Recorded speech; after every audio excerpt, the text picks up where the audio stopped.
Hello there, I am Olabanji. I am a physicist.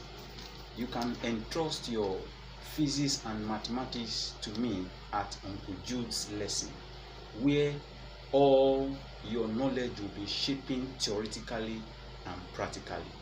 Thank you. All right, welcome back.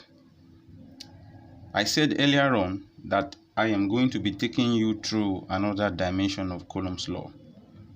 And as we all know, Coulomb's law states that the force of attraction or repulsion between two or three charges, let's say Q1, Q2, and Q3, is directly proportional to the product of these charges, and at the same time is inversely proportional to the square of the distance apart.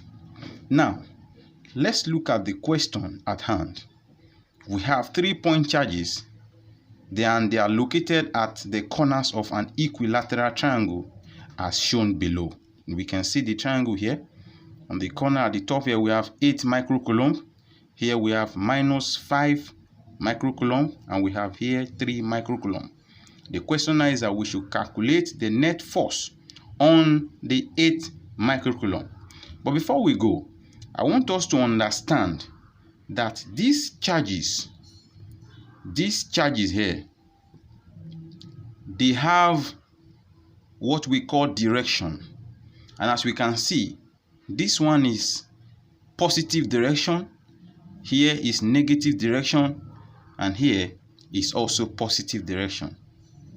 So now, we all know that Coulomb's law has a general formula which I stated here as F equals to KQ1 Q2 all over R square, where our K is equals to 1 all over 4 pi epsilon naught, and K is called our constant of proportionality, which has a value of 9 exponential 9.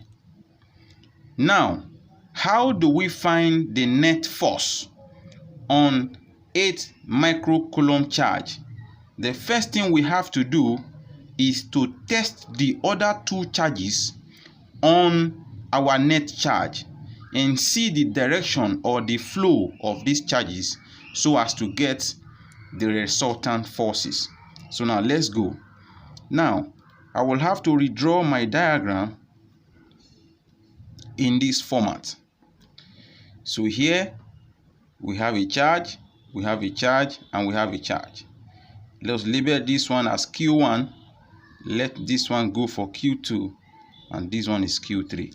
As I said earlier on, here is a positive charge, here is a positive charge also, while here is negative charge. Now, our concentration has to be here because here is our net charge. We want to find the net force here. So, if I test Q1 on Q2, what will be the direction of our charge? Positive to positive. When they come in contact, as far as Coulomb's law is concerned, because they have the same charge, they are going to repel each other. Then when they repel, which one moves or which one makes the moves? It is Q2 that will move because that's our test charge and it's going to run towards this direction. So we are going to label this one force on charge 2 due to charge 1. Then if I test this other one on Q2 also, we will discover that this one has a positive charge, this one has a negative charge, and when they come in contact, according to Coulomb's law again, there's going to be an attraction. Then which one does the movement? I told us it is always the net charge that does the movement. That means the movement will have to be that this come in contact with this one. So we have to label this one our force on 2 due to charge 3. Now the next thing is to look for the magnitude of these 2 forces. The magnitude of these 2 forces. So we are going to look for the magnitude of force on 2 due to 1. And remember, our formula is going to be KQ1 Q2 all over arrow 1 2 square, and that is going to be equals to 9 exponential 9. The value of our Q1 is 3. Then because it is a micro Coulomb, we have to take it to standard, multiplied by 10 raised to the power minus 6. Then the value of charge on 2 is 8. We also take that to standard. All over the distance between them is 0.4 meter. As we can see here, 0.4 meter. It has to be squared. So if we punch this on our calculator, it can be punched in this form. You get this: 9 exponential 9 multiplied by 3 exponential minus 6 multiplied by 8 exponential minus 6.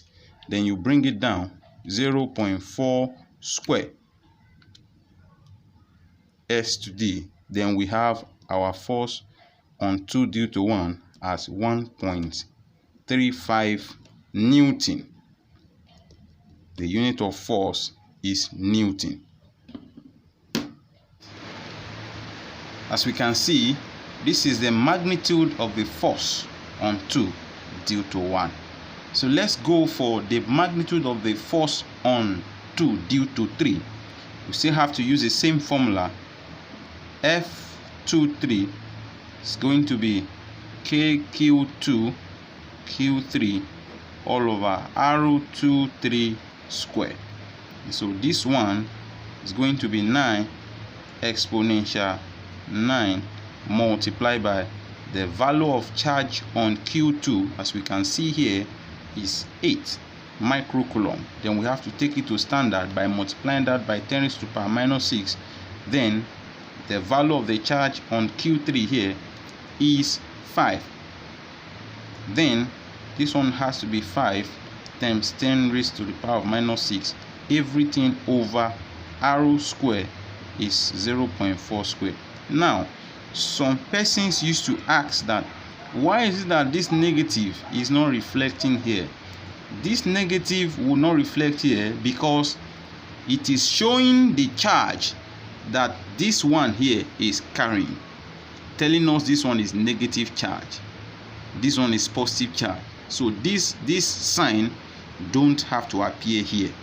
So by doing that, we have our F23 will now be equals to, so if we do that using our calculator also, don't forget how I told you to press. That will now be 9 exponential 9 multiplied by 8 exponential minus 6 multiplied by 5 exponential minus 6. Then bring it down, 0.4 square. Then this one is going to give us 2.25 Newton. So the value or the magnitude of the force on 2 due to 3 is 2.25 Newton. Now, since we have the magnitude of these two forces, then how do we bring them together to give us the net force on this charge? Now, what do we have to do? We have to bring back our diagram in this format. Remember, this is an equilateral triangle, which means that the sum of angle inside here is going to be 180 degrees. Now my test charge is here. The flow of the first one goes like this, then the second one is like this. Now if I try to make my 4 cardinal points here, then I will have something like this, which means if from here to here is 60, that means from here to here is going to be 30 degrees, then here is also what? 30 degrees. Are we together? So now let me bring this part out so that we can get it well. My 4 cardinal points. This is our x-axis, this is our y-axis. Now the first one is going towards this way, and the second one is like this. So this one is F, that's force on 2 due to 1, and this one is force on 2 due to 3. Now, what we have to do is to resolve these forces. To resolve these forces, as we all know that these forces, where they are now, it is assumed they are imaginary. So for us to resolve them means we have to bring this one down to x, bring this one down up to y, this one up to y, down, this one up to x, down to y. So now, how do we resolve these components? You have to listen to me. Remember, recall from complex number, z is equals to x plus iy. But if I have to rewrite this complex number using the polar form, it's going to be written in the form of z equals to r into cos x, or let me say cos theta, plus I sin theta. So what am I saying? I am saying here that if we are going to resolve into x component, then we have f cos theta. That's this to this. Then if we have to resolve to y component, then we have f sin theta, which is this to this. And we all know that theta has been given to be 30 degrees. That is, from here, our theta is 30 degrees. We have to pick one of it, either this or this. That is the value of theta. So how do we resolve? So we have to resolve our component.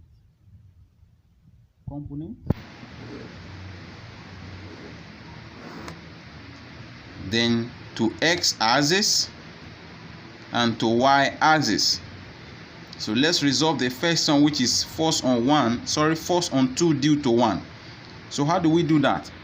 Remember, here is positive x, negative x.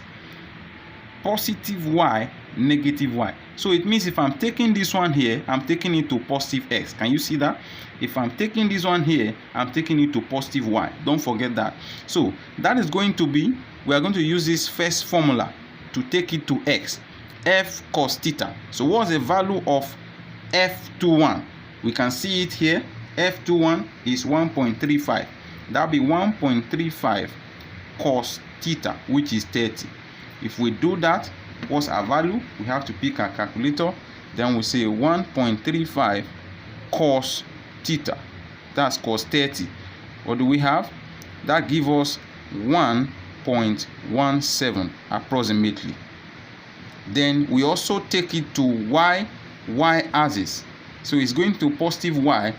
That is f sin theta. 1.35 sin 30, which is, come back with our calculator again, 1.35 sin 30. Then we have 0.68 approximately. So we have resolved this component. Then let's resolve the second one, that is F23.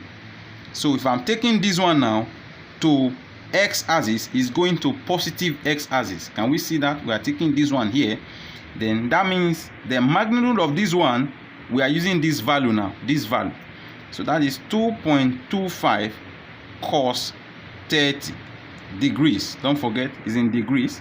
So we take that again, 2.25 cos 30. What do we have? We have 1.95 approximately degrees. All these ones are in degrees. Then we have to take it to y. Now look at it very well. We are taking this one now to negative y. That is where our negative will come in. This negative is telling us that we are taking it to negative y. That's the direction with which this magnitude is moving towards. Then f sin theta, which is 2.25 sin 30, is equals to what now? So that is minus 2.25 sine 30. And that gives us minus 1.13 approximately. So what do we have to do now? We now have to add these components together. We add them together.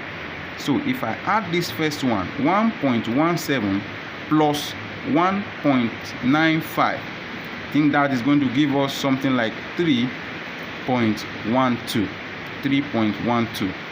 Then let's add this one. You know that if I'm going to add this together, this one has negative. Negative will supersede positive. That means it has to be 0.68 minus 1.13, and that is going to give us minus 0.45. Now we have to look at these values closely. These two values, we have to look at them closely. Now let me try and finish it up here so that we can understand very well. Let's look at these two values closely. This one is coming from positive x direction, while this one is coming from negative y direction. So how do we do that? If we go back to our cardinal point, positive x direction is coming from this side. Then negative y direction is from this side. That means here is 3.12, then here is 0.45. Can you see? Some of you will still ask me, why is it that the negative is not appearing here? I told you, this sign is showing the direction. This one here tells me that this one is coming from positive x, while this one tells me that this one is coming from negative y. So if I try to connect them together in such a way that I have my right angle triangle, then I can get my resultant force, and that can be calculated using the theorem of Pythagoras. That means my resultant force is going to be equal to the square root of 0.45 square plus 3.12 square. So if we do that, and with our calculator, the square root of 0.45 square, 0.45 square plus 3.12 square, then we have our final answer to be 3.15 Newton. So therefore, the net force on 8 microcoulomb due to these other two charges is 3.15 Newton. Thank you very much. Hope to see you in my next video. Bye.